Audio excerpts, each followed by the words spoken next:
भक्ति काल में चार धाराएं हैं, आपको पता है। सबसे पहले संत काव्य,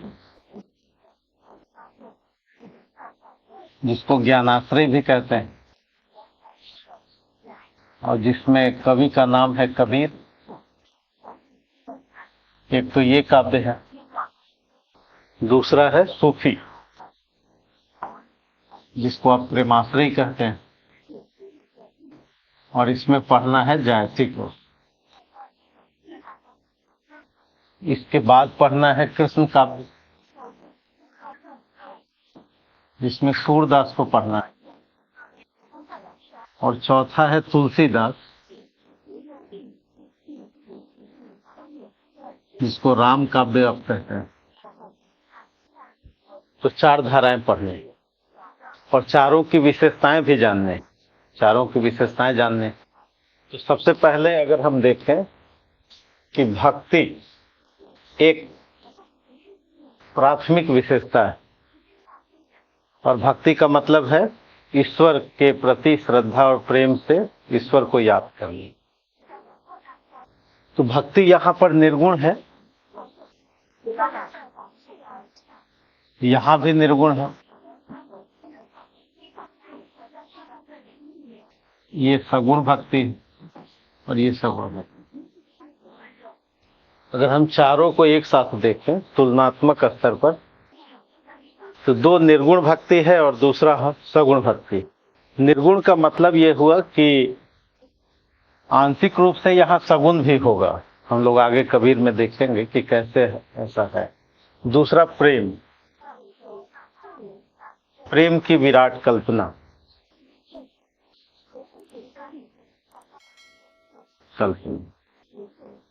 या कह सकते हैं कि प्रेम भक्ति का पर्याय, भक्ति का सब्स्टिट्यूट, भक्ति का ही दूसरा नाम प्रेम। तो भक्ति आंदोलन में प्रेम भी एक बेसिक नेचर है, जो इसमें भी है, यहाँ भी है, चारों धाराओं में। नोट करते रहिए, आपको तुलना पूछी जाती है एग्जाम में। ऐसे आसान सवाल आते हैं कि सब में साम्य और वैषम्य की बात कीजिए, क्या समानता है और क्या विषमता है। समानता क्या है और विषमता क्या है? तो हम पहले समानता की बात कर रहे हैं चारों धाराओं में, संत काव्य में, कबीर में, सूफी में, कृष्ण काव्य में और राम काव्य में। तो अगर कोई भी काव्य हो तो आप इसकी विशेषता आराम से लिख सकते हैं। जैसे आपसे पूछा जाए कि कृष्ण काव्य की विशेषता लिखते हैं, हाँ, तो 5 पॉइंट याद रखिए, तो उससे आसान हो जाएगा। हिंदी साहित्य वैसे आसान ही विषय, 4 महीने में 300 मार्क्स लाए जा सकते हैं। मतलब 300 प्लस 320, 330 है ना, 300 प्लस मार्क्स लाए जा सकते हैं 4 महीने। हाँ, 310 प्लस तो बहुत लोगों के हैं, बहुत बच्चों के 310 प्लस मार्क्स आए, और अब आ रहे हैं कितने? 220, 210, 230, 240। अब चूंकि टीचर लोग पढ़ाते नहीं हैं, टीचर लोग 2 तरह के हो गए हैं। एक तो पीपीटी गुरु हो गए, और दूसरे क्या है कि अब गुरु पढ़ाते ही नहीं। तो जब कोई नहीं पढ़ाएगा तो बच्चों के मार्क्स कब अच्छे आते हैं? जब शिक्षक भी पढ़े, शिक्षक भी पढ़ता हो, तैयार रहता हो, और छात्र भी पढ़ता हो। दोनों पढ़ेगा तो फिर कितने मार्क्स आ जाएंगे? तब आ जाएंगे 330, 340 आ जाएंगे। अभी क्या है कि शिक्षक पढ़ते ही नहीं और न पढ़ाते हैं, न स्वयं पढ़ते हैं, और छात्र जो है पढ़ने भी नहीं देते शिक्षक को। नहीं, छात्रों में कमी यह है कि वो शिक्षक को पढ़ने नहीं देते। नहीं, जैसे छात्र जो है वैसे शिक्षक के पास पढ़ते हैं जो पढ़ाते ही नहीं। और अगर बिना पढ़ाए अगर शिक्षक को मिल गए 2000 विद्यार्थी, तो पढ़ाने से फायदा क्या? नहीं, अगर बिना परिश्रम के हमारे पास अगर 2000 विद्यार्थी आ जाए तो हमको पढ़ने की आवश्यकता क्या है? पहले क्या होते थे कि एक एक विद्यार्थी को शिक्षक याद रखता था, 60-70 की स्ट्रेंथ हुआ करती थी। तो 50, 60, 70 के स्ट्रेंथ में टीचर और स्टूडेंट के बीच में कैसा था? हर शिक्षक को पता था कि मेरा विद्यार्थी कौन अच्छा मार्क्स ला सकता है। हम लोगों को राइटिंग तक याद रहती थी कि भाई इसकी राइटिंग कैसी है। अगर आप छात्र को हटा दीजिए, केवल कॉपी पेस्ट कर दीजिए, तो हम बता देंगे किस छात्र की। नहीं, इतना था इंटीमेशन। लेकिन अब क्या है कि अब तो शिक्षक को बिना पढ़ाए ही 2000, 10,000 विद्यार्थी मिल जा रहे हैं। तो इसके कारण क्या हुआ है कि स्तर बच्चों का कमजोर होता जा रहा है। चलिए कोई बात नहीं, ये सब चलते ही रहेंगे। तो हम लोग दो विशेषता आपको याद होगी। अगर आपसे कोई कहे कि कृष्ण काव्य की विशेषता बताई, तो रटने की जरूरत है नहीं है भाई। भक्ति और प्रेम, यहां भी भक्ति और प्रेम, केवल उदाहरण चेंज होंगे। तो आपको उदाहरण केवल आपको क्या करना है, सब में एग्जाम्पल अलग अलग होंगे, लेकिन विशेषताओं का जो मानक रूप है, विशेषताओं की जो स्थिति है, जो उसके पॉइंट है, वो सब सेम। तीसरी विशेषता है लोक संस्कृति।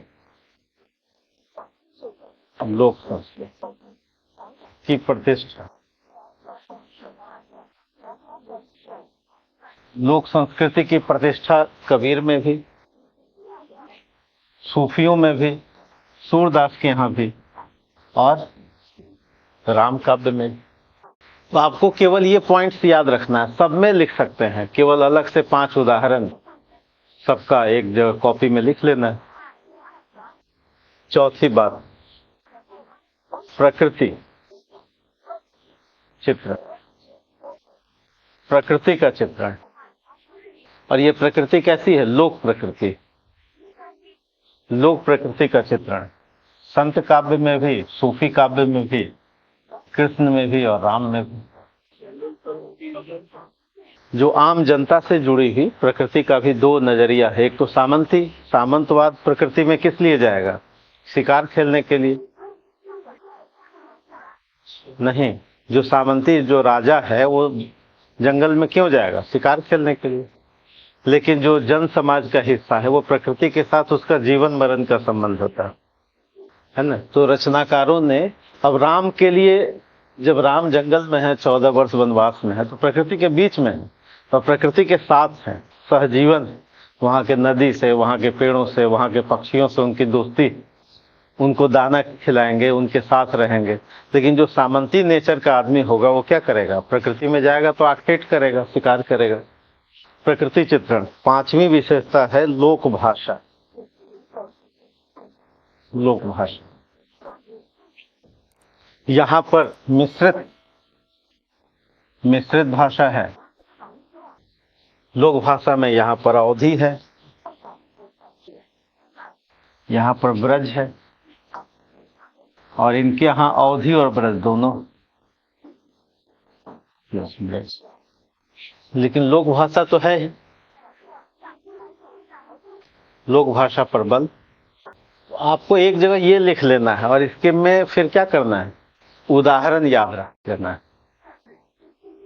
तो सब में, चारों धाराओं में आप विशेषता उसके लिख सकते हैं। छठी बात, गुरु के प्रति निष्ठा। गुरु के प्रति निष्ठा सब जगह है। तुलसीदास भी लिखते हैं, बंदो गुरुपद पदुम परागा।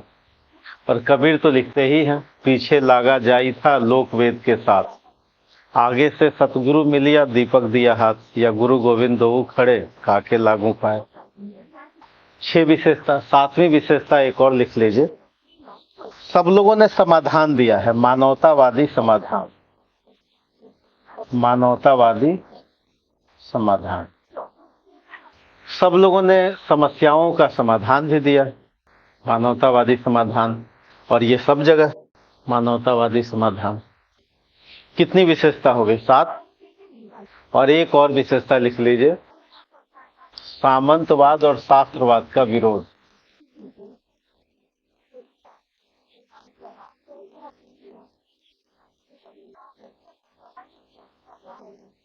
सामंतवाद और शास्त्रवाद का विरोध।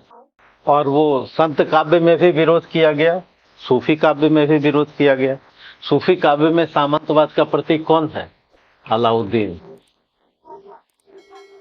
अलाउद्दीन जो है वो सामंतवाद का प्रतीक, ये सामंतवाद का प्रतीक। और कृष्ण काव्य में सामंतवाद का प्रतीक कौन है? उद्धव। उद्धव जी का नेचर कैसा है? सामंती व्यवस्था का नेचर। अगली विशेषता क्या हुई? सामंतवाद और शास्त्रवाद का विरोध। तो यहाँ चूंकि स्टोरी नहीं है, लेकिन तब भी ये क्या कहते हैं कि भाई पाहन पूजे हरि मिले तो मैं पूजू पहाड़, या मैं कहता हूं आखन देखी, तू कहता, तो तू किसको कह रहा है? सामंती व्यवस्था। मैं कहता हूं आखन देखी, तू कहता कागज की लेखी। मैं तो आंखों देखी बात करता हूं और तुम जो है कागजों में लिखा हुआ। शास्त्रवाद। यहाँ पर शास्त्रवाद का प्रतीक कौन है? अलाउद्दीन। अलाउद्दीन का विरोध हुआ। यहाँ पर किसका विरोध हुआ? उद्धव जी का। और यहाँ पर किसका विरोध हुआ? रावण का। यानी सबने अपने समय की चुनौतियों का विरोध किया। अपने समय के जो भ्रष्टाचार हैं, अपने समय के जो अनैतिक बिहेवियर है, का विरोध भक्ति आंदोलन के संतों ने किया। तो आपको कितनी विशेषता हो गई? 8। 8 विशेषताएं ये कॉमन है। तो अगर आपसे पूछे कि राम काव्य की विशेषता लिखिए, तो लिख लेंगे? नहीं। सूफी काव्य की विशेषता लिखिए, तो यही 8 लिख देना है, केवल उदाहरण 4-5 अलग होंगे। समझ में आया? कृष्ण काव्य की विशेषता, इसमें और थोड़ा जोड़ क्या लेना है कि लोक मंगल की अवधारणा जोड़ लेने। लोक मंगल सूफी काव्य में लोक मंगल, हाँ, लोगों की भलाई, लोक मंगल की अवधारणा।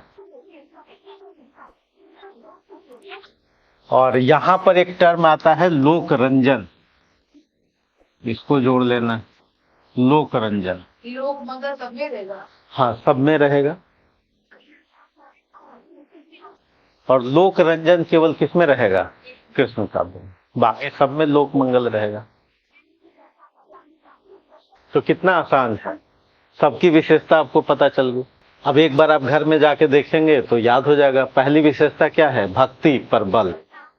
भक्ति केंद्रीय, सेंट्रल थीम है, केंद्रीय विचार।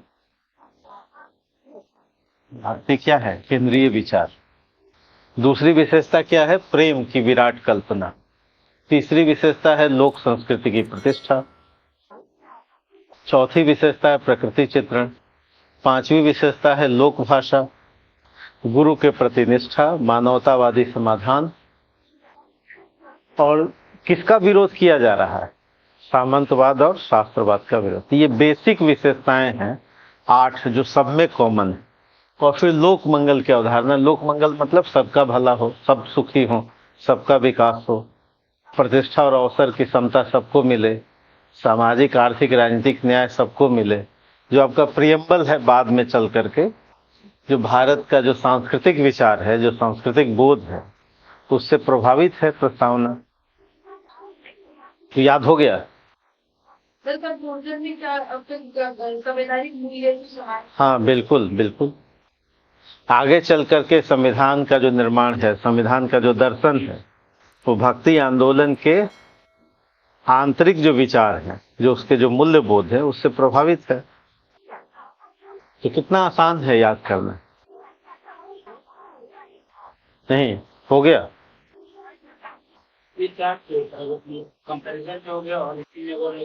हाँ बिल्कुल। और इंडिविजुअल विशेषता भी होगी और कंपेयर भी हो गया। ये समानता के तत्व है। अगर आपसे कोई पूछे, ऐसे सवाल आए हैं कि राम काव्य और कृष्ण काव्य में समानता बताइए, क्या समानता है?